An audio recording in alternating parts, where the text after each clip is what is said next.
master the business of speaking with your hosts, Taylor and Austin. You're listening to Technically Speaking.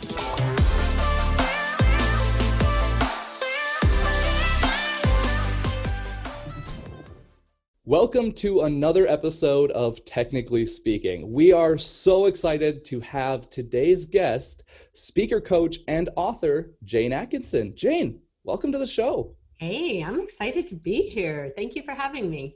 Oh, you bet. We just love having conversations with you, Jane. Always a well of wisdom. So for those of you listening who haven't heard of Jane, or maybe already know Jane, we're going to talk about her anyway. Jane has been helping speakers catapult their careers for nearly 30 years. She is the author of The Wealthy Speaker 2.0, the Epic Keynote, and the Wealthy Speaker Daily Success Planner and Journal. Prior to coaching, Jane worked as an agent for several speakers whose careers skyrocketed. She also served as the vice president of a speakers bureau in Dallas, where she represented several celebrities, best-selling authors, and business experts. Jane's Wealthy Speaker School offers online courses, masterminds, and private coaching programs for speakers at all levels, helping speakers position to gain those almighty higher fees. With all of that background, Jane, 30 years in the space, how did you find yourself in the crazy world of speaking to begin with all those years ago? Well, I was really I had done many jobs and landed around 25 years old. I put it out to the universe, hey, I want to work for a motivational speaker. I had seen Les Brown on TV, and I'm like, that's it. That's my next move. And I had just started to get into, the whole learning and development idea. I hadn't even picked up a book since high school. So this was like a big idea for me to continue your learning in order to do whatever you want in your life. And so I put it out there, and within a week, I think I had a job working for a motivational speaker. And I say 30 years, I'm not going past that. So it's going to be 30 years. For a long time to come. It'll make me feel very old if I ever say 40. Yeah, I'm putting a cap on it. And so I went first representing speakers. I had 3 different speakers that I represented individually. And we kept doubling their business year over year. And so people were starting to take notice. And by the 3rd speaker that I repped, people were calling me up to pick my brain. And so I got recruited down to a great job in Dallas that actually included representing an Olympic athlete, Vince Pacenti, who you may know. And I repped him for 4 more years in Dallas, and then worked for his wife's speakers bureau for 2 years. But that entire 6 years under the roof of a speakers bureau was incredibly enlightening. I was in on every meeting from the moment I arrived, where it was 3 of us and a dog, to the end where it was 30 people in a beautiful big office space. And so that was a very good eye to what we're talking about today, which is scaling, just kind of witnessing that kind of growth from 3 to 30. Very, very interesting and enlightening. That is so cool.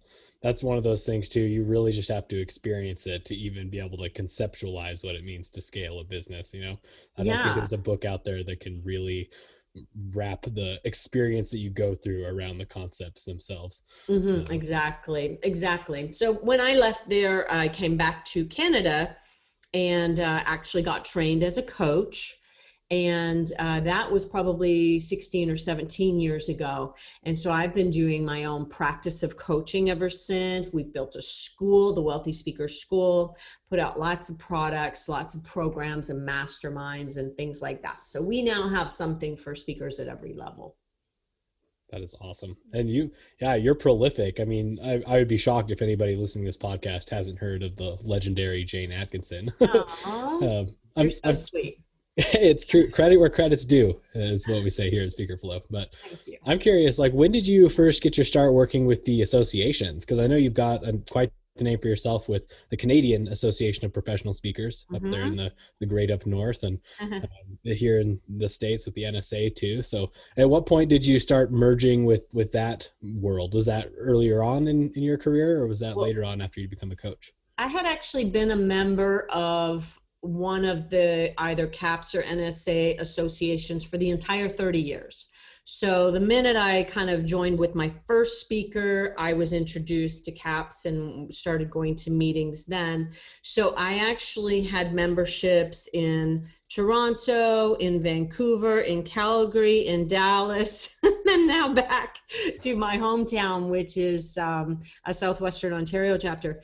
And so they asked me, or I guess I probably got onto the roster to become a speaker for them. Maybe about 3 years into working for Vince was my first actual session that I ever did, like a breakout session at the NSA. This was a winter workshop in Norfolk, Virginia. And when Vince sat through that session, he said to me afterwards, I didn't know you did all that stuff. Like, I mean, I laid it all out for him and he had no idea all of the things that went into actually building this speaking business that he was the recipient of. And so that was a really nice compliment. I thought, oh, wow, okay, that's good. So anyway, that was the beginning of many, many, many. I've spoken at nearly every NSA and CAPS chapter. And I love that it's virtual now, because virtual is a beautiful thing. That's the only real thing I don't love about it is I don't like to leave home. So they take me kicking and screaming sometimes. But at all of the national event conventions and winter workshops and everything, I've spoken at pretty much everything that under the sun. And it's been a real, I would say that a huge chunk of the knowledge that I have come from my colleagues at those associations. Yeah, definitely. Well, we're here to talk about, the scaling of a speaking business today. And I mean, you have direct experience with this multiple times over, and I'm very excited to pick your brain about this. What are some of the things our listeners who maybe have not scaled their speaking business need to keep in mind as they're starting to do this? What are some of the initial steps that it takes in order to start scaling a business and create this lifestyle that we're all kind of after? I'm so excited that we're talking about this today because I'm actually in the throes of editing right now a new book called Scaling Your Speaking Business. So we have 10 strategies for earning more while doing less. Because, and this is, I think, a really interesting place to start. To me, it's all about lifestyle. And if you scale your business and you are working 24/7, something is amiss. There is something wrong with this picture, people. Like, that's not why you got into the business, was so that you could work your butt off. It's probably because you had some goals. And so one of the first things that we, of course, talk about is really aiming high with your goals and making sure that you have your mindset shored up around that. And we sprinkle some thought work and mindset work throughout the book because that's such an important element of going big. There's a thing that Austin, I don't know if you were there or not, but last year in London at the CAPS convention, I did this 5-minute talk on the main stage called As If Thinking. And it was about making your decisions from a place as if your goals have already come true. So let's say your goal is to earn $1 million a year. Now you're making all of your decisions from the place as if you were $1 million a year earner.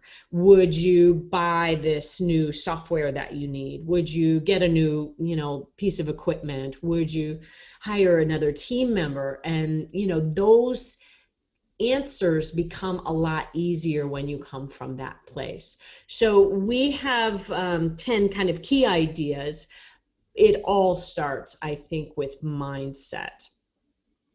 Yeah, that makes total sense to me, right? I mean, you can't ever pave a path in the world if you don't know where you're going. You're just going to wander aimlessly. And we talk about goals all the time here at Speaker Flow too. We're avid goal setters ourselves. We love smashing goals. We love setting lofty goals. We love failing on goals sometimes because we can, adapt and get better. But delayed. Hello, COVID. Sure. I would see that too. Yes.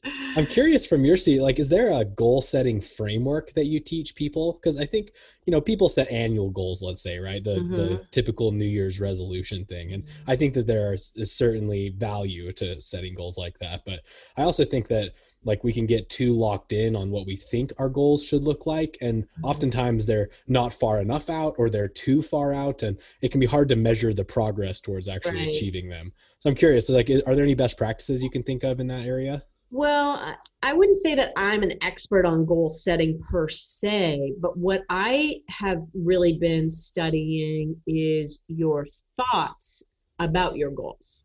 Okay, so let's say you have a goal, again, back to the 7-figure income goal, and is somewhere in the back of your head, you have made up that, oh, I'm going to have to work really, really hard to get there.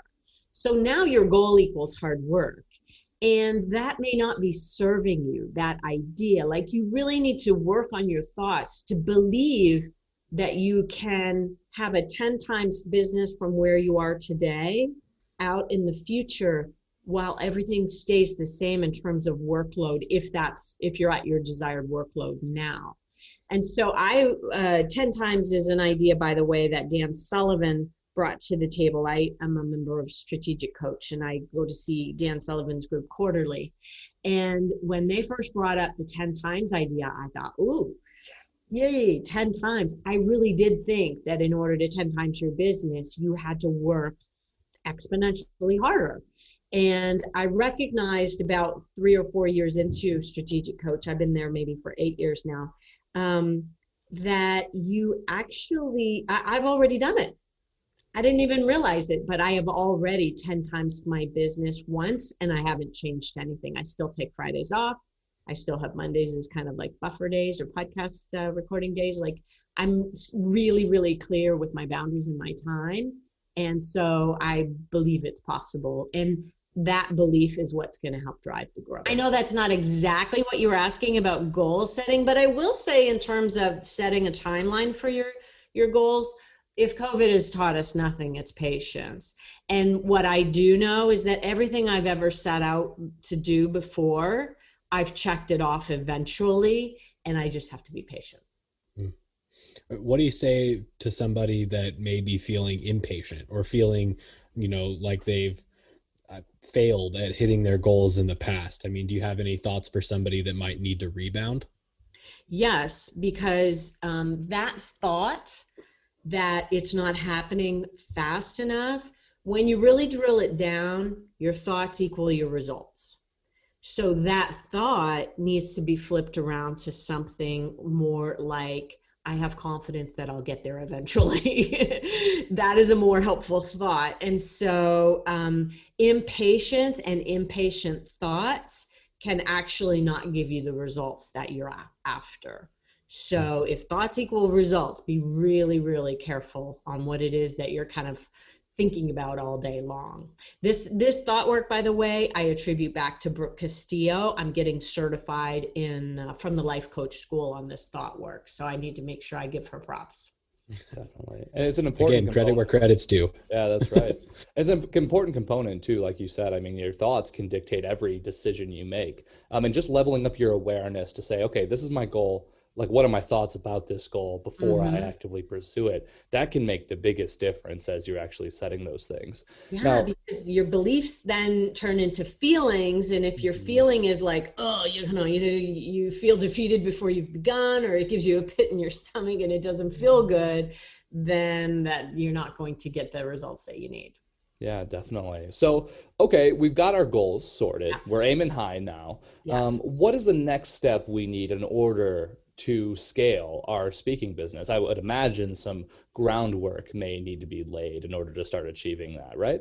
Yeah, well, we really want to check in and see how we're doing. One of the biggest groundwork exercises that I needed to do was to get my financial house in order. Clear up all that debt that was just kind of nagging at me, kind of out there below the surface. Make sure that I had a really good handle on my books that I was looking at my P&L on a regular basis. And Meredith Powell, who writes the foreword for my book, talks about describing scaling as normally when you're building your business, you kind of keep reinvesting in the business and reinvesting, right? So it feels like money in, money out. Scaling is when you hit on something that does not increase your expenses, but allows you to go significantly higher in your fees. And so that's really the goal. So making sure that you know what your numbers are and getting right and getting your finances in order, seeing if you have any dead weight on your team that you might need to adjust, looking across the horizon at what maybe the hires might need to be in order to take you there. There's a whole bunch of different things. We have a checklist in there of things that you're going to want to look at to make sure that you're truly ready to go. There's a lot of people just don't have time. And I feel like this pandemic has actually allowed people to stop and think about what it is that they wanted and to reassess everything. And that has been a blessing for people who want to scale, because normally they'd be out on the road speaking flat out and they didn't have time to actually do this work that we're talking about. Yeah, definitely. You know, one of the things that comes to mind as we're having this conversation is sometimes we hear from speakers. They're like, well, I mean, scaling, I don't want to hire a team. I want to have a lifestyle business. Yeah. What do you have to say to that statement? That's actually what we're talking about here, is developing a lifestyle business where it's all about working less but making more. And I think personally, I mean, there are definitely people out there. We know Joe Calloway, he's an example in the book. He gave me a story for the book, who did it himself and got where he wanted to go. He got to a 7-figure business. But I think he's more of an outlier rather than the norm in that. Yeah. So here's how I look at that in terms of team. If you are spending your time, let's say you're an expert consultant and your hourly fee is like $500, $750, $1,000, $1,500 an hour. Okay. Like we probably all are. And you're doing the $35 an hour jobs, you're doing the $60 and $70 an hour jobs. Look at the difference in the hourly wage alone in terms of output. I mean, it's not worth your time to be doing those jobs, and hiring them out frees you up to think all day, every day about how to grow your business. So you can be really good at the kind of core competencies that you have. Maybe it's speaking, maybe it's selling, maybe it's developing, designing, writing, do those 3 things, but then take all of the rest off of your plate. Now, I know for a fact that there are some of our listeners right now that are extremely intimidated about bringing a team in around them. And I mean, I've run huge teams, so I get that there really are some considerations to make, right? Like you're now responsible for these people and giving them the jobs and the support that they need to successfully complete it. And I mean, depending on how you're running your business, you probably got to think about payroll, and expenses start changing in terms of how you look at them. So, I mean, I don't want to downplay the significance of taking that step towards hiring a team, because it is a big job, but obviously there are long-term benefits here. So for somebody that has a lot of hesitation around the responsibility that comes with building a team, like, do you think that person should try to reframe their ideas around running a team? Or would you say that they need to change their ideas about what their business is going to look like if they don't want that team? Well, I think it's a matter of, one, you can do it with self-employed contractors so that you don't get into running payroll every week, right? You can just say, bill me at the end of the month.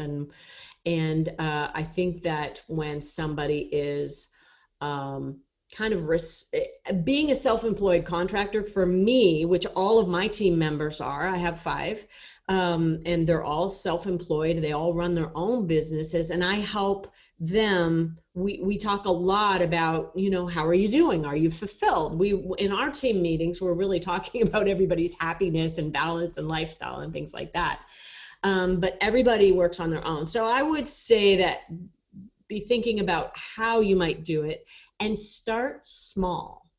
Start with something that's really, really simple to hire for. Get a VA to just start taking like a little chunk off of the things that are really nagging you in terms of time. And it's not always team necessarily. I mean, y'all are the experts on systems. It could be, setting up Acuity or Time Trade or something like that to just take the whole scheduling appointments with clients off of it could be just some little slight technology change that can allow you to free up some time. So when we do a time audit, we can kind of take a look, and I would just go for the low hanging fruit first and just start small and hire that out. And one tip for hiring is assign people a task and see how they do at the task. If it's good, then you layer on more. But we don't, here's something that I've learned. I don't know if Brooke got this from, it turns out that one of my mentors, Brooke Castillo, got a lot of her ideas from Dan Sullivan, who happens to be another one of my mentors. And I don't know who said this first, but when you hire to solve a problem, you're putting too much pressure on that person to come in and save the day for your business. When you solve the problem first and then hire someone to implement the solution, you get much better results. So that might appeal to you guys because you're such systems guys. We want to fix it and get the system in place first and then hire someone to implement the system. Because sometimes we're hiring and it's the blind leading the blind when you're trying to figure out what the job is. That's right. I've seen this a couple times where, we've had speakers come knocking on our door and, the worst case scenario happened with their self-employed contractor. They either quit or they just, stopped, or they just kind of fell off the face of the earth all of a sudden. And took all of the passwords with them or something like that. That could be bad, right? Yeah, right. Or, they just didn't know how it operated in the first place. And you kind of that thing you just mentioned about the blind leading the blind, that can be a really sticky situation to work out of. And now you're being reactive rather than proactive. And we talk about this all the time, is like, if the first stage is just to start making money for yourself, right? And start doing that. And once you've got that locked down, and let's say it's not as useful for you to be spending all of your time on that minutia of finding leads and running them through the thing and following them and what have you, well, now it's time to hire somebody else to do that for you, assuming you've already figured it out first. Right. And then that goes with all of the other tasks that you need to outsource along the way as well. Is first, do it a couple times so you have a box for it. You understand how to manage it, document how you would do it and how you would be happy with the results. And then give that to somebody, like you said, to execute on the task in order to see how it shakes out for them. It's a pretty simple progression when you break it down like that, but they can be complicated to conceptualize. And you're like, all of the different things I need to do. How do I figure out what to outsource, first? That's why we start small and build. I have an amazing assistant, but she just had one job when we first started. That was live events. You're going to help me book the hotel and help run the live event. That was her job. Well, then we added in the podcast, and then we added in something else. And now she runs practically my whole back end, and I don't know what I would do without her. And it's amazing when you can start small and build from there. Yeah, definitely. One of your key points in the outline that you had sent over before the show kind of stood out to me. It was subtract in order to add. I'm curious to learn more about that. We've talked about adding in some systems, and we've talked about adding in some team members to help you scale. But there's a balance to that, right? And I think that's kind of what this point is alluding to. Could you talk more about that subtraction and how that can be beneficial to speaking business? And I think Dan Sullivan created maybe it was an article or something like that I read originally, and it was just about team. What do you need to let go of? Who do you need to let go of on your team in order to grow? Because sometimes there are people that you don't realize once they leave that, that was kind of like a cancer person inside my team, and I didn't realize it was getting out of control. And so that can happen. But when it comes to subtracting in order to add, it could be clients. There might be low paying clients in business that you've done year after year just because, but it might be taking up room in your calendar that would allow you to be freed up to take on the work at higher fees and better clients. And so really doing a review of your clients, really doing a review of your team to see whether or not there's anybody on the team that might need to be maybe moved into something that's more suitable to them. It could be that you need to subtract some old school systems that you've been using and start moving into some higher tech things that are going to serve you better long term. There's all kinds of things that you can kind of review in order to subtract. And I love saying no to things and getting rid of, we've had clients coming to us before or that were circling back to us for a second time who we didn't have a good experience with the first time out. And we were happy to subtract them. Sure.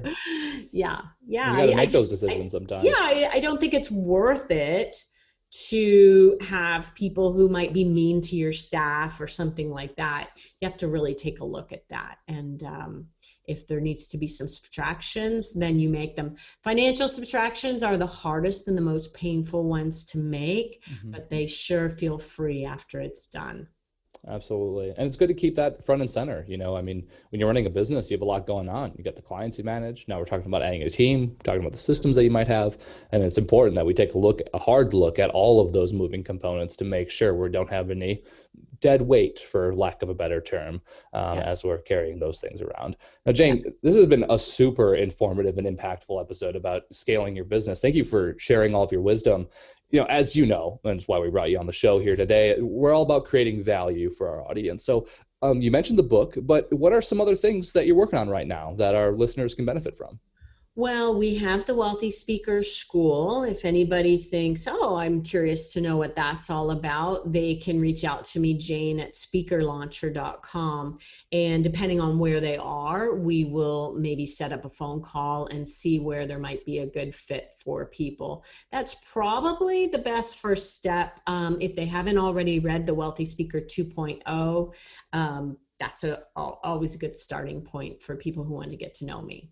Wonderful. Well, thank you for sharing all of those resources. And for those of you listening, if you found this show valuable, you liked it, don't forget to rate, to subscribe. And if you want more awesome resources like this, go to speakerflow.com/resources. Thank you so much for chiming in. I just wanted to take a second to thank our sponsor, Auxbus. Auxbus is the all-in-one suite of tools you need to run your podcast. And it's actually what we run here at SpeakerFlow for Technically Speaking. It makes planning podcasts simple. It makes recording podcasts simple. It even makes publishing podcasts to the masses simple. And quite honestly, Technically Speaking wouldn't be up as soon as it is without Auxbus. Thank you so much, Auxbus. And if you are interested in checking Auxbus out, whether you're starting a podcast or you have one currently, get our special offer, auxbus.com/speakerflow, or click the link below in our show notes. Thanks for tuning in today. Check the show notes for more info and see you next time. Later.